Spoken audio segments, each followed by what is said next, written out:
Hello everyone, and welcome to another online Open Studio. My name is Liesl Hartman, and I work in the Center for Arts Education at the Zeitz MOCAA. The Zeitz MOCAA is the Museum of Contemporary Art from Africa, and it's located in Cape Town in South Africa. Today we are introducing a new artist, Yinka Shonibare, who has inspired our activity for today. Yinka Shonibare is an artist from Nigeria and also from London, and his work was exhibited in 2019 in an exhibition at the museum called Still Here Tomorrow to High Five You Yesterday. His artwork title was called Adam and Eve, and it was a sculpture showing two figures clothed in bright and decoratively patterned cloth. I wonder if you can see what was different about those figures. Think about it as we do the activity, and we'll try and answer that question later. Today's activity is inspired by the work of Yinka Shonibare, and in particular, the fabric that he uses in his work. He uses the fabric in different ways. As we've seen in the Adam and Eve, he dresses up life-size figures in this brightly colored fabric. Sometimes he covers objects with the fabric, like in his work called the British Library, and sometimes he makes art that looks like fabric, like his giant wind sculptures that look like decorative flying cloths in the wind. Fabric is produced in many parts of the world, guys, and people use different techniques to make it and also to decorate that fabric. The cloth can be woven, it can be dyed, embroidered, or printed. Where a piece of fabric is from is often identified through the use of color and the patterns and the methods used to make that particular kind of fabric. Today, I'm going to speak to you about a couple of examples that come from different parts of the world. So we're going to look at some examples from cloths and fabric from different parts of the world. And I'm going to use my little globe here to illustrate where the cloth comes from.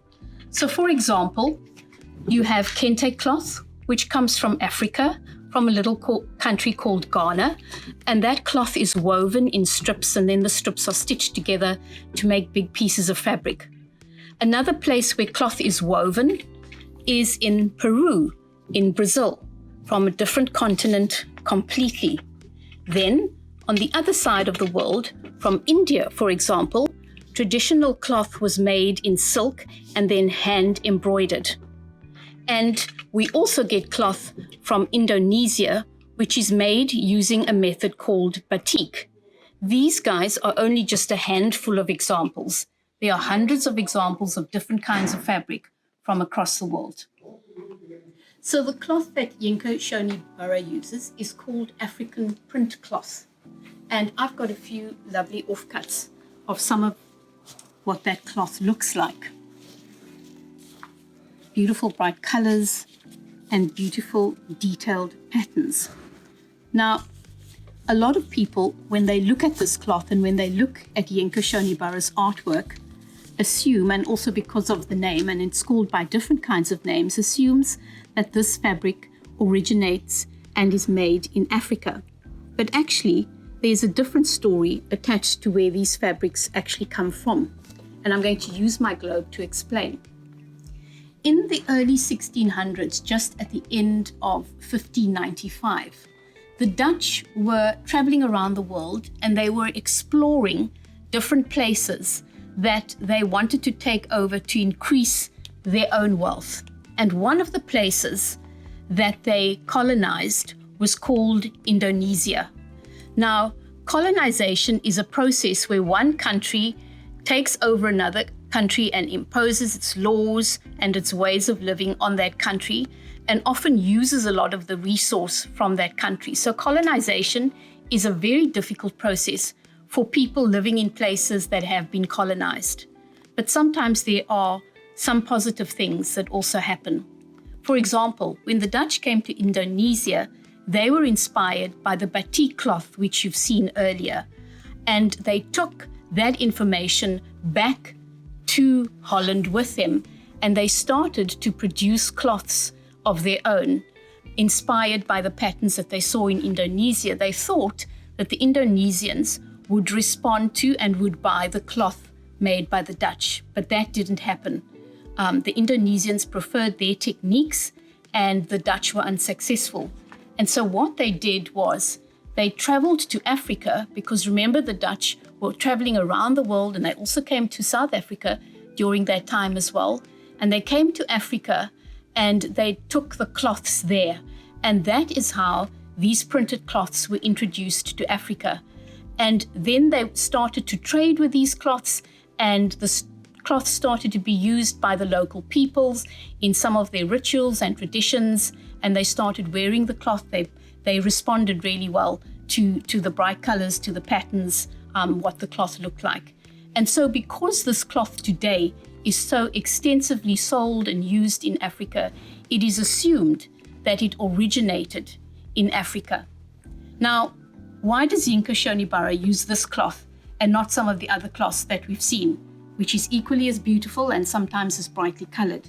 Okay, for two reasons. Cloth is often associated with the identity of a particular culture. When you look at something, you say to yourself, I think that cloth is from India. Sometimes you look at the pattern and the color and you make that assumption based on what you see. Now, often we look at people in the same way.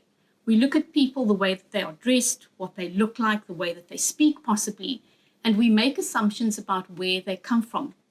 Now, this is called stereotyping. Sometimes stereotyping can be positive, but most of the time stereotyping is a negative thing. We make bad assumptions about people if they speak in a particular way, if they look differently to what we look. Now, remember that Yinka Shonibare was born in London, but he lived for most of his childhood in Nigeria, and his parents were from Nigeria. So he was influenced by different cultures and two different cultures. And I think one of the things that he wants to do in his work is about a lot of different things, but he wants to alert people to the idea that identity and your identity can be formed from the different places that you stay. He wanted to celebrate different cultures and identity around the world. But on the serious side, he also wanted people to understand that the process of colonialism and people colonizing the other places where people stay, invading their spaces and taking their resources, was a very bad thing that happened. So Yinka Shonibare wants to celebrate the diversity of different cultures around the world. When he was still a student, a teacher asked him why he wasn't focusing on work from Africa, because he was also from Africa. And it made him think about what people assume about people when they look at you as a person. And he also wants us to think about that notion of stereotyping people and making assumptions about where they come from, who they are, and what their practices are. And like this printed cloth that had a very different origin in a different place, traveled across the world, was made by different people in another continent, and then traded on another continent, Yinka Shonibare wants us to think about the fact that those kinds of journeys and relationships are often very complex, very interesting, and are sometimes born out of difficult circumstances, like the process of colonization that has been experienced across the world by many different people. But there are also positive things to take from it as well. There's the celebration of the actual fabric, which is beautifully made, printed in a vast variety of patterns, which can be seen in a lot of his work that he produces. So guys, our activity today is inspired by the decorative fabrics that Yinka Shonibare uses in his work. We're going to work on two different surfaces.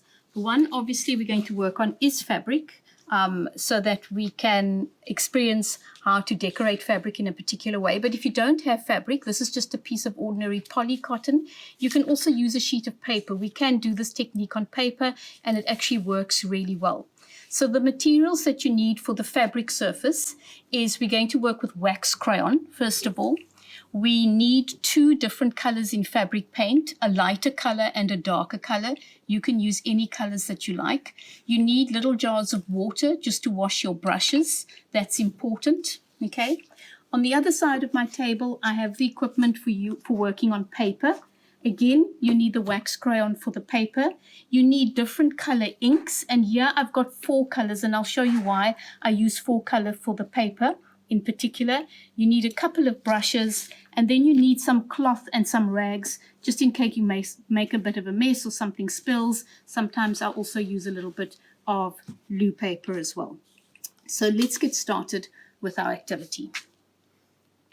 So guys, let's start out with the fabric, and let's talk about that technique that we call batik. Batik is a method where the artist takes hot wax and paints onto the surface of the fabric, and when the wax dries, because it dries quite quickly, that fabric is then put into a bath of dye, and the wax resists the dye, and that's what enables you to see the design where the wax has soaked right into the fabric. Now, it's very dangerous for us to work with hot dripping wax and big baths of dye, so I have invented a different way of using a similar technique to batik using just our ordinary wax crayon. So the thing that we want to start to do on our cloth is just to start with drawing a pattern, and I'm going to keep it really simple. You can see that the African wax prints were really very beautifully decorative, and they were also quite complex. But just to learn the technique, let's just keep things simple for now. And obviously, if you want to do this again and again, then you can really make some really amazing designs. So I'm starting by just making an interesting grid pattern, just with vertical and horizontal lines, and I'm making sure that I'm pressing really hard on that piece of cloth and going backwards and forwards over the wax to make sure that it's really getting into the crevices of the fabric. And when we are done, I've made an example ahead of time so that we save some time. That is my pattern, which I call the white on white step. So you can see the white wax crayon that's gone on quite hard onto the white fabric. I'm going to do the same on my piece of white paper and also create a design, a white on white design on my piece of white paper. And when you work on paper, the thing about the wax crayon is that it makes little bits of crayon dust, and that's okay.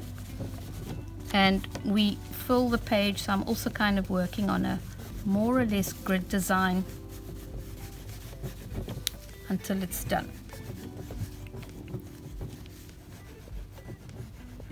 And you fill the entire page with your pattern.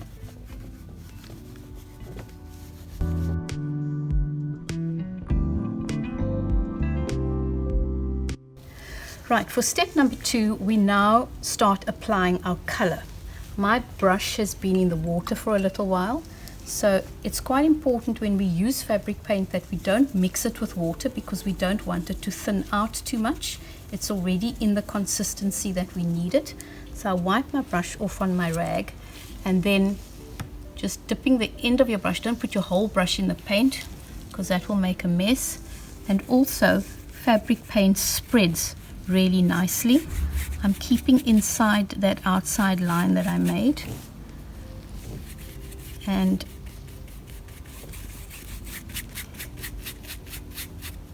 I'm spreading the paint so that I don't have very wet sort of puddles of paint on the fabric.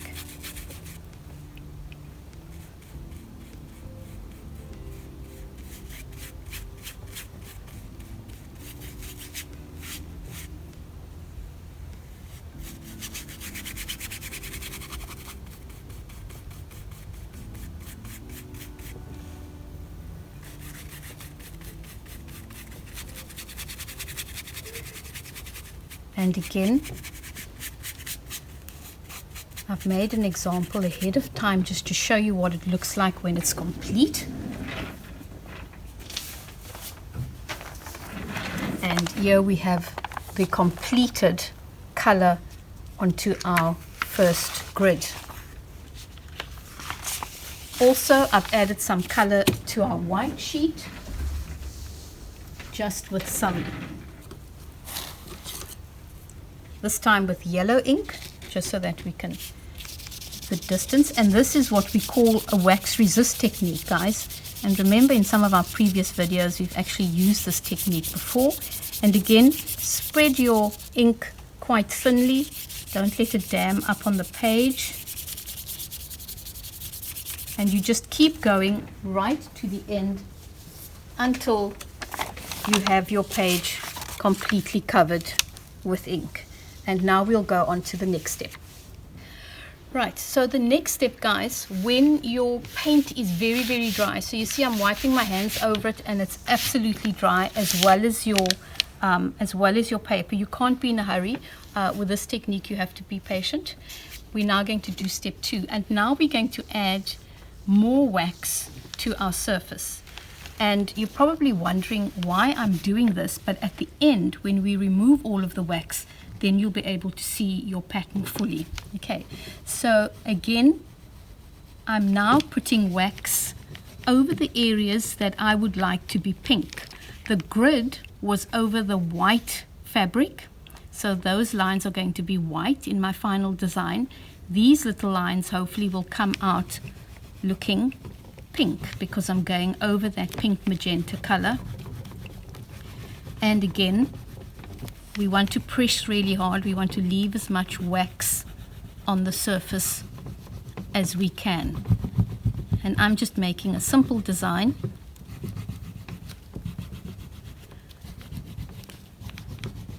Just working with line. And remember, a pattern is made up of our repeated elements of shapes or lines or colors. So something is only a pattern when we repeat those things.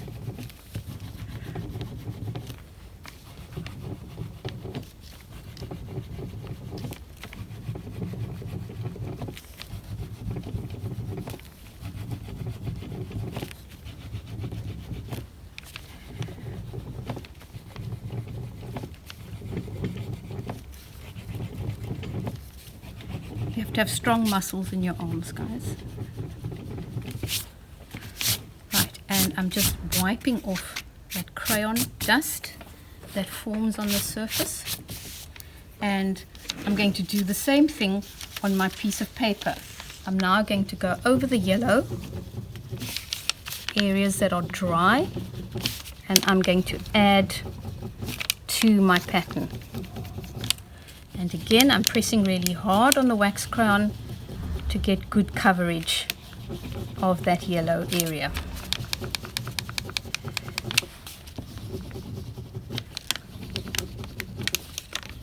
Once you've completed covering all the pieces that you want to be yellow on this piece of paper, or in this case that you want to be pink, you're then going to add your second color.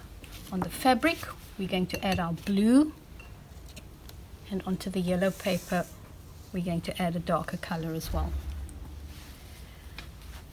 So again, I'm just drying my brush on my rag, dipping it into the fabric paint, and we are now covering our second layer. And you're probably thinking, well, you're covering it and all the pink is disappearing.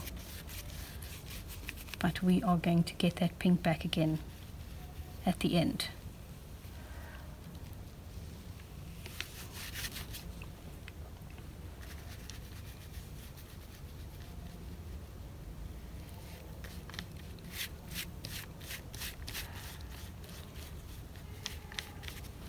Spread your paint nice and thin, don't make it too wet. If you do that, it also dries quicker. You can also dry it with a hairdryer if you're a little bit impatient and you want it to dry quickly. And you are covering again your entire surface with your second color until you've covered it completely, like the piece I've painted here. And to show you again with the paper, that we now take our orange and we cover it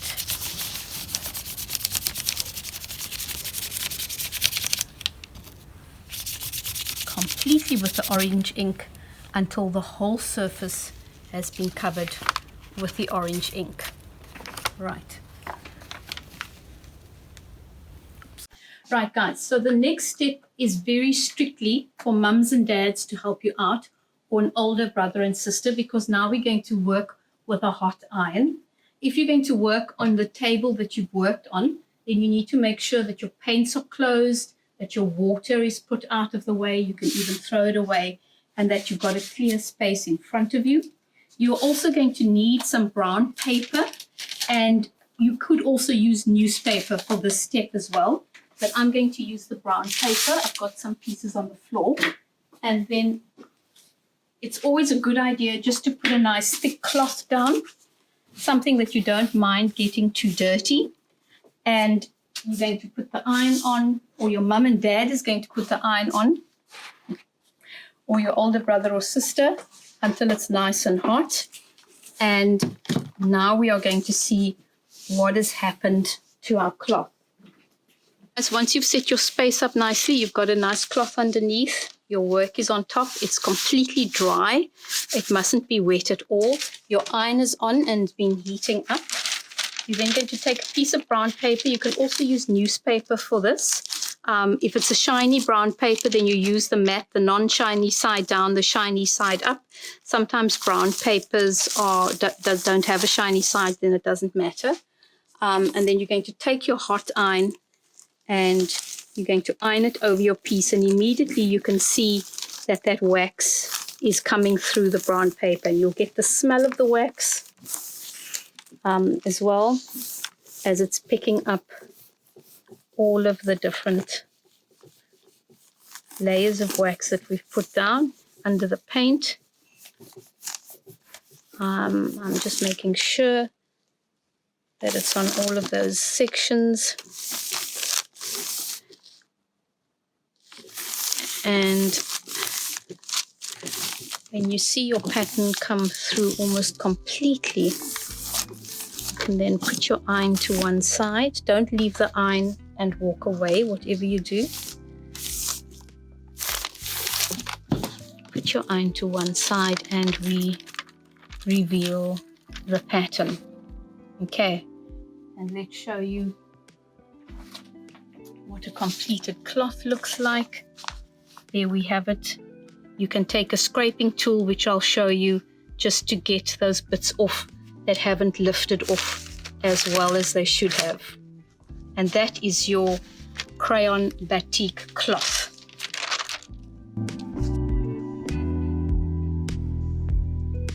I'm going to show you how to do the paper pattern. I've put a piece of brown paper at the bottom as well because I don't have the paper stuck to anything. We put another piece on top and just make sure everything is nice and flat, and we iron our piece of paper as well, nice and evenly. Make sure you're picking up all the wax.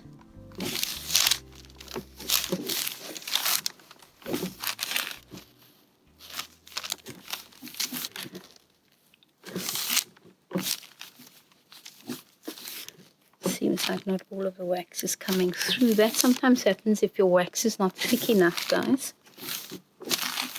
So you really have to press very hard. Let's see what we've got. And we gently lift off. It's come up quite nicely. Sometimes the ink sticks to the paper. And there we have your piece of batik cloth, your little yellow dots and your orange and white squares. And again, if it hasn't picked up entirely, you can scratch little bits off again with a sharp tool. I'm just using my nail here, is also good. But again, as I say, some people like to just leave those bits because they give a particular finish and look to it as well. That's just the ink that's coming off. Right, guys, now that we've made our beautiful fabrics and we've ironed it off and we've revealed this beautiful batik pattern, I thought it would be really nice to end the activity by showing you how to cover a little book. Remember that in Yinka Shonibare's library, he took many books and he covered it with his African print cloths. And so I thought it would be really nice to honor that work of his in some way. And books are very symbolic for Yinka Shonibare. Books are obviously the source of knowledge. It's the place where we write our histories, where we write about people. And so the book carries that symbolism for him, and also because he wants us to think about who writes that information and how we read it. So he wants us to be critical as well as seeing the book as something positive that allows us to share knowledge. So let's cover our own little book. This is just a little notebook that you could use for your own recording, your own diary or your own journal, or for whatever you'd like to use it for. And I'm going to cover both a book with the fabric that we've made and also with the paper batik that we've made. And you can see they're slightly different sizes, but they both cover this size notebook really well. And obviously, if you had a bigger book, you could do this with a bigger sheet of paper. So our materials, we're going to use a little bit of craft glue. It's this white sort of runny glue that we use. We can also use a wood glue. It would work in the same way. And we need a paintbrush for this. If you didn't have this glue to do this with, obviously you could cover your book with tape, but you'd have to make sure that you stuck everything down really well so that it doesn't come loose after a while. But when we use the glue, it really adheres to the surface well, and it won't come off easily. So we start out by just taking our brush and simply painting the surface of the book, just making sure that our glue doesn't get onto that page. And if you really wanted to prevent that, you could slip a little bit of your newspaper just in between while you are gluing. And that will prevent it from going on your pages of your book. Once you've glued your one side, you just turn it around onto the cloth and you press it down really well. And I've got a little clip here just to hold the pages together so that I don't get my sticky fingers all over it all of the time. So I'm sticking it down really well there. And then again, I'm doing the outer edge with the glue, taking my piece of newspaper to protect my inside pages, folding it inside. And we want a nice even layer of glue. Don't make it very gluey. Spread your glue nicely. Also, you want to be economical with materials and not waste. So once you've got a nice even thin layer, you then take your cloth and you wrap it this way. And this is so that it doesn't pull on the book when you close it. So you make sure it's stuck onto the margin of the book and onto the front. And then while that is gluing and while that is drying, you just keep it like that for a while until it hardens up. And this glue will take a little while to dry, a couple of minutes. Okay, and I'm just going to keep my newspaper in there and set that aside. And we're going to do exactly the same with the other book. So again, we're just going to use the back of the book. We're going to glue it down.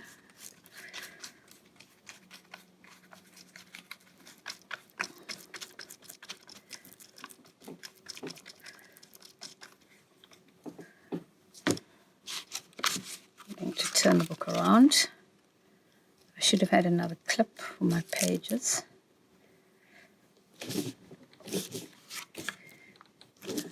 Right, let's borrow the clip from this book just for now.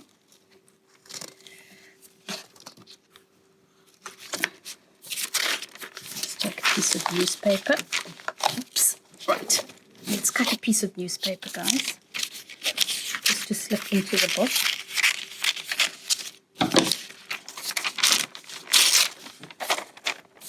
Just to protect the cover, you just slip that in there. And we paint the front cover.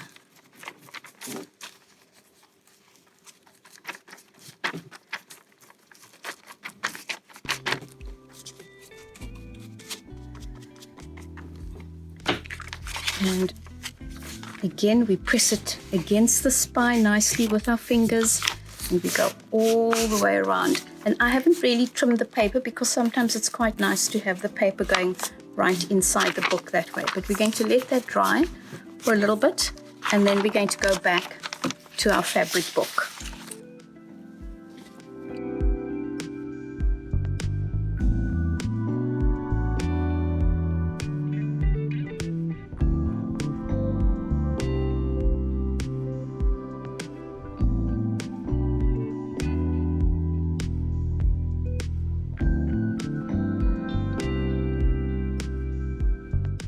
Right guys, now that we've finished our activities, making the cloth and also covering our little notebooks, I just want to say goodbye, and I hope that you've really enjoyed this activity.